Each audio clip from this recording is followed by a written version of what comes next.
Alright, we got another project we're trying to get done here. This is a XA Harley top end we got to work on here. So the Harley XA was a flathead BMW looking bike that they were used during World War II to fight Rommel in North Africa. So that'd be back in 41 and 42, mainly 42, and a little bit of 43 maybe, but pretty much 42. So anyway, they only made 1,000 bikes and probably 10,000 bikes in pieces. But anyway, we're trying to save these things. Parts are kind of non-existent. Unless somebody knows where we can get parts. We need valves and guides for sure.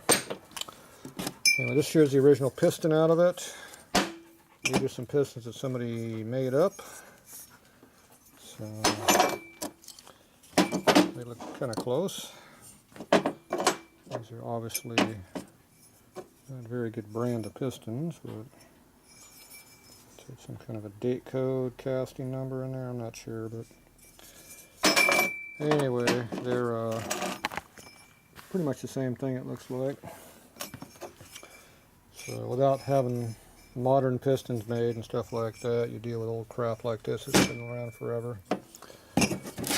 Have to figure out what bore size we're going to do. These things aren't really thick, so I'm not sure how far over they are already, but I have to deal with it. This here's a Harley 45 valve and guide. I'm just kind of comparing parts here to see what we can do. This is like a UL spring, but everything else here is like a 45, but different. The stems are a little bit bigger than the 45, but less than the UL. It's got similar keepers to a 45, look like the same ones, probably are. We'll be checking that. The valve guides are quite a bit different in the design of them, so trying to find some original valve guides would be a big improvement. So I don't know if anybody's got any access to XA parts floating around, but if anybody knows anybody, leave me a comment. So anyway, these are what we got to work with. So they got a, so basically it's a BMW style bike. So that means the cylinders go sideways like this. So these are the intakes here, and exhaust go out under here. I'm assuming that's going to go upright like this. Don't know. Don't really care either. I just got to fix it. So anyway, I got to pretty much figure out everything. So these, I'm going to take these and get them blasted at the old shop. Get them cleaned up so I can work with them. Figure out what I got to do to make parts work. So these are the guides installed here. So this is a Harley 45 guide, which is 1132 size, which is about 330 thou. This one here is the XA guide, which is the valve, which is a lot bigger, but typical Harley clearances for today, loose. So we might wind up trying to having to use these, but they're so thin, I'm not sure what I got to work with. That one was a thick one, this one's even thinner, so you might wind up just reusing this stuff. It's just a matter of how much you got to work with after you clean it up. So they're pretty nasty looking, but compared to nothing, nothing's better than nothing. Something's better than nothing, let me put that right. So otherwise I'm going to have to take like a 45 guide or an Evo guide and cut them out, put them in here, try to make them work. The problem is the valve guides stick up into the port a little bit, and obviously if you come off the shoulder here, we're quite a bit shorter. So this would be way down inside of a hole, which would not be too good for anything really. Bad flow, bad everything. So probably have to wind up making something, but who knows. We'll see if we can maybe reuse all this stuff. So anyway, here's what they look like in the motor. So they're sunk in there dead flat, so that's how far in there they are. So anyway, that's where they work. So we'll have to just figure this all out by getting it to go and figure it out. I've had this thing sitting around here for a good year and a half, waiting for the owner to find parts, and so far nothing. So time to work on it. So if I have to make stuff, then I'll have to make it. We'll see how bad the stuff is after I clean it up. and we'll make it work. So, what size bore is this thing?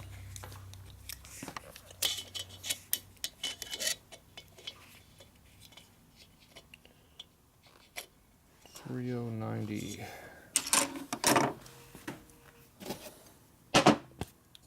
So how much clearance do you think they were running?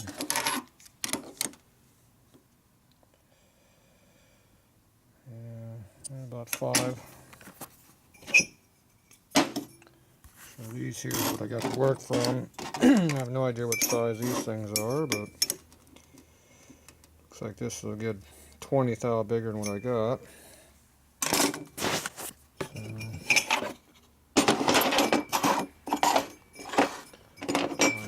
Up and measure them. That's how you tell what you got to work with. That one's 86.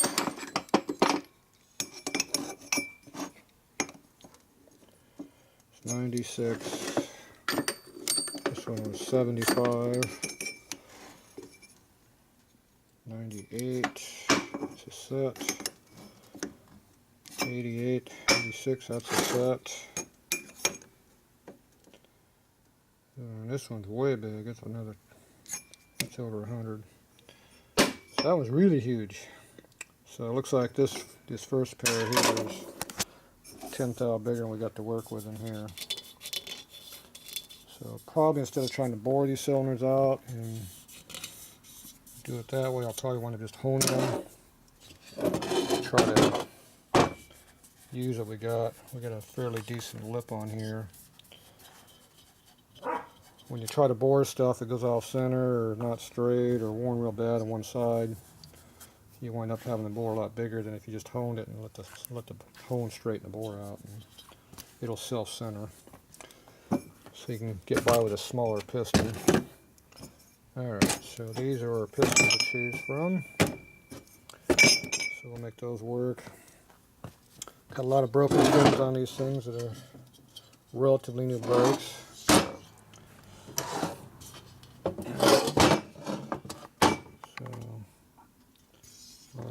A lot of damage that happens from shipping and stuff. Like I said, this one is really fresh over here. You can still see it's not even corroded or anything. So